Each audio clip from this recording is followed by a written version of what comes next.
India latest news में आपका स्वागत है। मैं हूं उत्पल चौधरी। आज हम बात करेंगे गुजरात इलेक्शन की।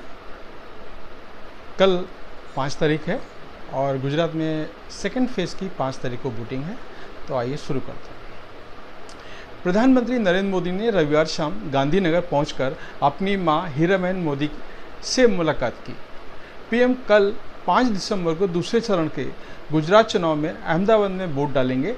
दरअसल दूसरे और आखिरी चरण के प्रचार का शोर थम गया है। दूसरे चरण के मतदान के लिए सोमवार को मध्य गुजरात और उत्तर गुजरात में वोट डाले जाएंगे।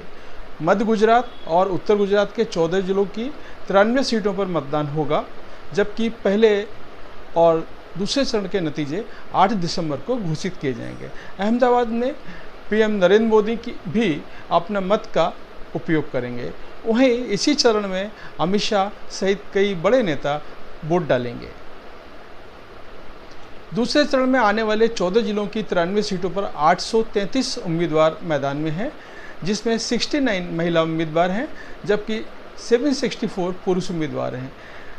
जिसमें अहमदाबाद की 21 सीटों पर सबसे ज़्यादा 249, बनासकांठा की 9 सीटों के लिए 75, बड़ौदा की 10 सीटों के लिए 72 उम्मीदवार, आनंद की 7 सीटों के लिए 69 उम्मीदवार, महसाना की 7 सीटों के लिए 63 उम्मीदवार, गांधीनगर की 5 सीटों के लिए 50 उम्मीदवार, खेड़ा की 6 सीटों के लिए 44 उम्मीदवार, पाटन की 4 सीटों के लिए 43 उम्मीदवार, पंचमहल की 5 सीटों के लिए 38 उम्मीदवार, दाहोद की 6 सीटों के लिए 35 उम्मीदवार, अरावली की 3 सीटों के लिए 30 उम्मीदवार, साबरकांठा की 4 सीटों के लिए 26 उम्मीदवार, महिसागर की 3 सीटों के लिए 22 उम्मीदवार, छोटा उदयपुर की 3 सीटों के लिए 17 उम्मीदवार मैदान में हैं।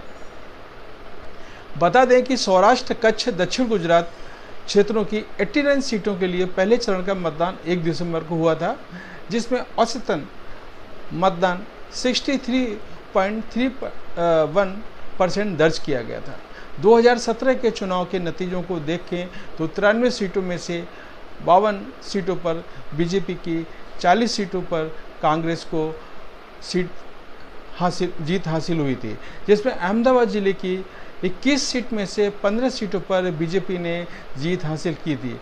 बड़ौदा में 10 सीटों में से 9 सीटों पर बीजेपी और 1 सीट पर कांग्रेस ने जीत हासिल की थी। इस बार अहमदाबाद के बापू नगर सीट पर सबसे ज़्यादा 49 उम्मीदवार चुनाव मैदान में थे। तो ये था अभी का न्यूज़। लेटेस्ट न्यूज़ के लिए हम जल्दी आपको वापस फिर मिलेंगे। तब तक के लिए धन्यवाद।